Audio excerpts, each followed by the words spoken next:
Hello बच्चों, let's read the question. Illustrate an octahedral void in closed packing of sphere why it is so called। तो इस question का की concept क्या है कि void क्या होता है। What is void? तो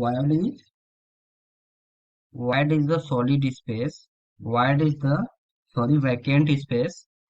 void is the vacant space between the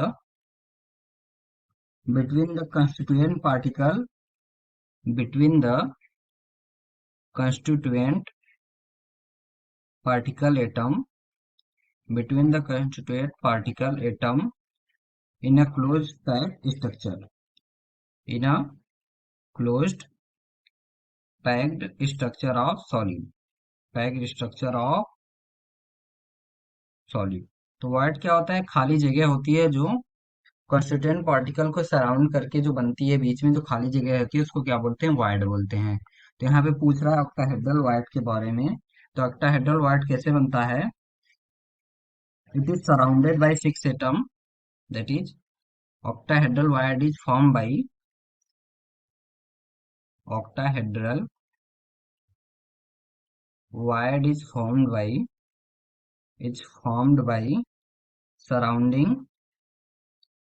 surrounding 6 atom on face center, surrounding 6 atom on face center. And if this face center joins, if these face center are joined, an octahedron is generated. An octahedron is generated, and then octahedron space is called octahedral void. That is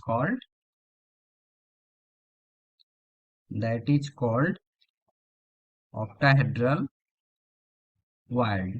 तो octahedral void, let's draw the figure to understand कि क्या होता है ये octahedral void कैसे बनता है। तो दो एटम बना रहा हूँ, दो लेयर का एटम क्या होता है। पहला लेयर ग्रीन से है, एक ये तीनों एटम ऐसे हैं। तो क्या है, तीनों एटम के बीच में एक जगह बच रही है यहाँ पे। तो अब क्या है, अब सेकेंड लेयर एटम बनाएंगे।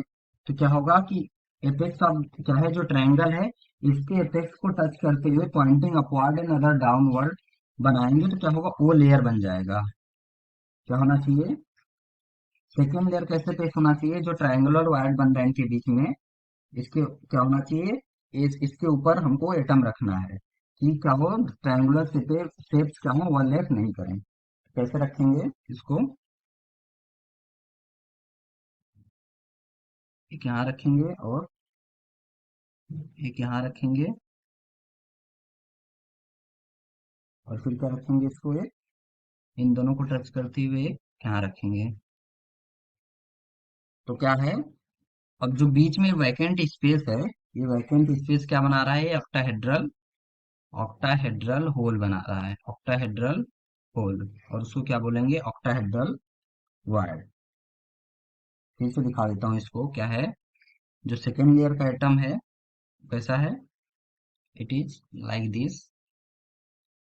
क्या है, एक टॉप व्यू था, अब एक्सप्लोडेड व्यू में दिखा रहा हूँ। ये क्या है, दिस इज टॉप व्यू।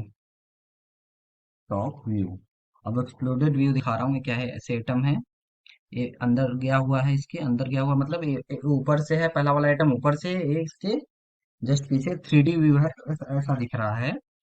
और ये यहाँ पे एक एटम है, तीनों साथ में है। अब क्या है, जो नीचे वाली लेयर के एटम है वैसे हैं, एक यहाँ पे है और एक इसको टच करते हुए एक यहाँ पे है, और एक एटम इधर रहेगा। दैट मीन्स इन पीछे से इधर से ऐसे है। अब क्या है कि अब एक तीनों के बीच में यहीं पे ऑक्टाहेड्रल होल ऐसे एक जनरेट करेगा। क्या है ये, this is the octahedral wired. ये क्या है, ऑक्टाहेड्रल वायर्ड। ये क्या है, दैट इज, ये कौन सा व्यू है, एक्सप्लोडेड व्यू है, एक्सप्लोडेड व्यू। अब ऑक्टाहेड्रॉन कैसा बनेगा यहाँ पे, उसका स्ट्रक्चर ड्रॉ करता हूं मैं। This is the structure of octahedron.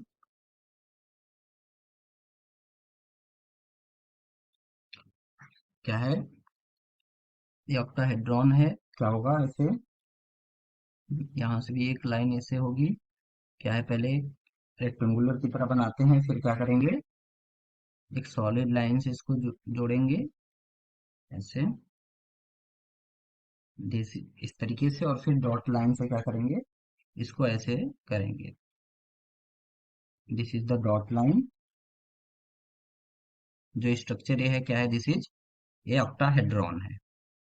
तो इसी तरह का स्ट्रक्चर बनता है जब सिक्स फेस सेंटर एटम को सराउंड करने के बाद ज्वाइन करते हैं, तो क्या बनता है, ऐसा ही स्ट्रक्चर बनता है। तो होप बच्चों आपको कॉन्सेप्ट समझ में आया होगा। Thank you and all the very best.